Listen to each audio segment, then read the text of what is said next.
దేవుని బిడ్డలారా, ఆయన కృప, ఆయన కాపుదల, ఆయన భద్రత నిత్యము మీకు తోడై ఉండి నడిపించి సంరక్షించునుగాక.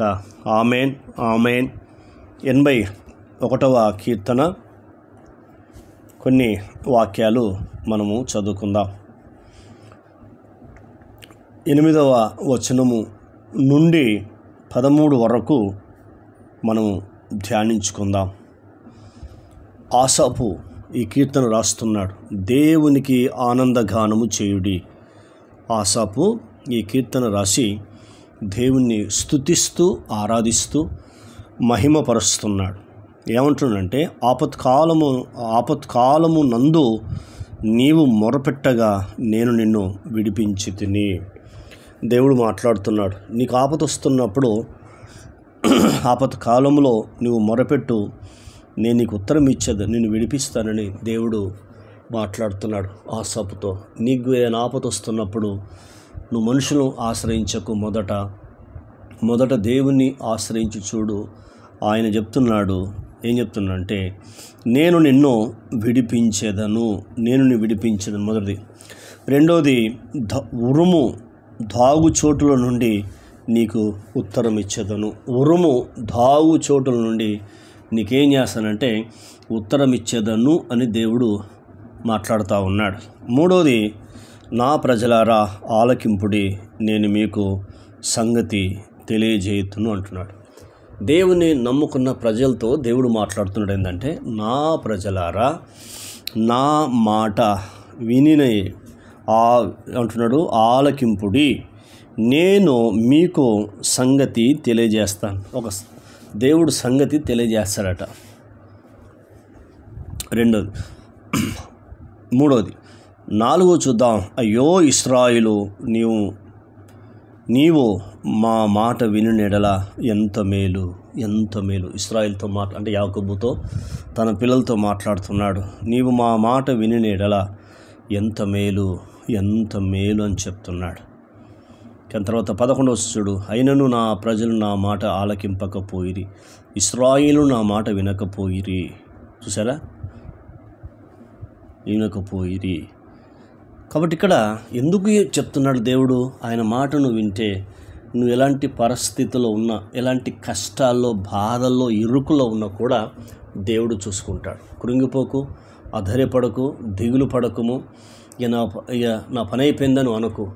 ఒకవేళ నువ్వు బలహీనుడిగా వ్యాధి బాధలతో ఉంటే డాక్టర్లు చెయ్యెత్తేసినా పర్వాలేదు, ఈ డాక్టర్ బ్రతుకడు అని చెప్పినా పర్వాలేదు. నువ్వు యేసుక్రీస్తు నందు విశ్వాసం ఉంచు, యేసుక్రీస్తు నందు నమ్మకం ఉంచు, అద్భుతం చేస్తాడు దేవుడు. యాయిరు కుటుంబంలో అద్భుతం చేశాడు మహాదేవుడు. మరియ కుటుంబంలో అద్భుతం చేశాడు. అనేకమైన కుటుంబాల్లో దేవుడు అద్భుతం చేయగలిగిన దేవుడు. ప్రధాని కుటుంబంలో అద్భుతం చేశాడు. మరి నీ జీవితంలో అద్భుతం చేస్తాడు.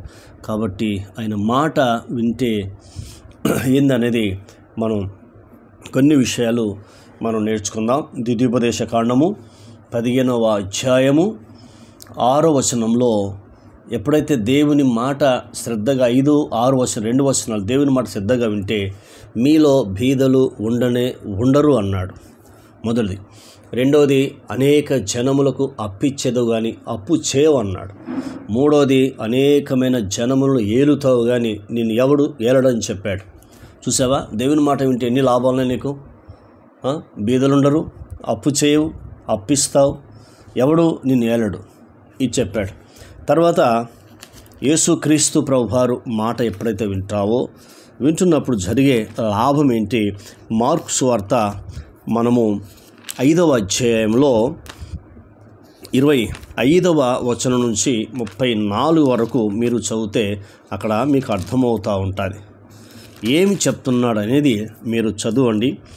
చదివితే అక్కడ మనకు స్పష్టంగా అర్థమవుతారు.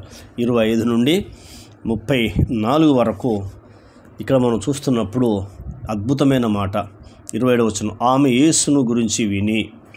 చూసారా, యేసుప్రభు కోసం విన్నది. 12 సంవత్సరాలు బ్లీడింగ్ అవుతున్న రక్తస్రావం కలిగిన స్త్రీ యేసును గురించి విన్నది. అర్థమవుతుందా? యేసును గురించి విన్న ఆమె జీవితంలో ఏమి జరిగిందంటే అద్భుతం జరిగింది. 12 సంవత్సరాలు బ్లీడింగ్ అవుతున్న ఆ స్త్రీ అద్భుతాన్ని చూడగలిగింది. ఎంత ఒకసారి మీరు ఆలోచించేయండి. అద్భుతాన్ని చూడగలిగింది. బ్లీడింగ్ ఆగిపోయింది. యేసుప్రభు మాట వినగానే వెంటనే శక్తి వచ్చింది. ఆమె బలహీనత నుంచి విడుదల కలిగింది. మంచి ఆరోగ్యము దేవుడు ఆ తల్లికి అనుగ్రహించాడు. రెండో వ్యక్తి మేలు పొందుకుంది. మూడో వ్యక్తిని చూద్దాం. సౌలు పౌలుగా మార్చబడ్డాడు. అపొస్తలుల కార్యం 9:4 ఒక స్వరము విన్నాడు పౌలు. ఒక స్వరం విన్నాడు. విన్న సౌలు జీవితంలో పూర్వం ఎలా ఉన్నాడో చూద్దాం.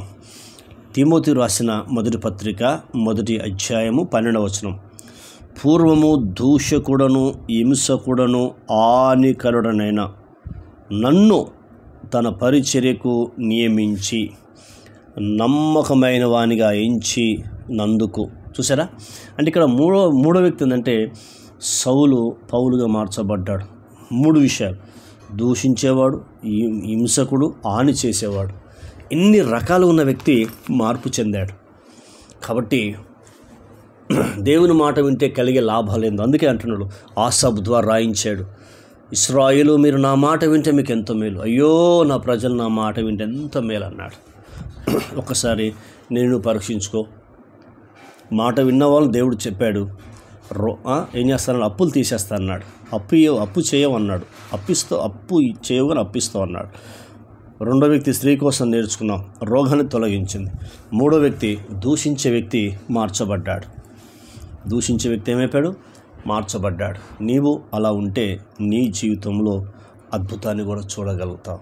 వాళ్ళకు చేసిన దేవుడు, వారికి చేసిన దేవుడు నీకు కూడా చేస్తాడు. ఈనాడు ఆయన ఉన్నాడు. ఆయనే నజరేయుడైన యేసుక్రీస్తు ప్రభువారు. ఆయన నమ్ము, నీ బలహీనత, నీ సమస్యలన్నీ పోతాయి. ప్రార్థన. కన్న తండ్రి నీకు వందనాలు. విన్న మాటలు దుష్టుడు ఎత్తుకుపోకుండా సహాయం చేయండి. ఈ మాట ద్వారా మీరు మమ్మల్ని ధైర్యపరిచి ఆదరించి తృప్తిపరిచినందుకు మీకు స్తోత్రాలు చెల్లిస్తున్నాం తండ్రి. నీకు వందనాలు చెల్లిస్తున్నాం. ఇశ్రాయేలు నువ్వు నా మాట వింటే నీకెంత మేలని చెప్పావు అయ్యా, నీకు వందనాలు. మీ మాట వినే కృపను దయచేసి నీ నామానికి నువ్వు మహిమ తెచ్చుకోమని, మా ప్రార్థన విని జవాబును మీరు అనుగరించి మహిమ పొందమని మహిమ పొందినందుకు కృతజ్ఞతలు చెల్లిస్తున్నాం. ఇంకా వినబోతున్న వారి జీవితంలో అయ్యా ఇలాంటి మేలులు మీరు అనుగరించి నీ నామానికి మహిమ తెచ్చుకోమని, మా ప్రార్థన విన్నందుకు మీ కృతజ్ఞతలు, స్తోత్రములు, వందనములు చెల్లిస్తూ యేసుక్రీస్తు నామంలో అడిగినవన్నీ పొందుకున్నాం తండ్రి.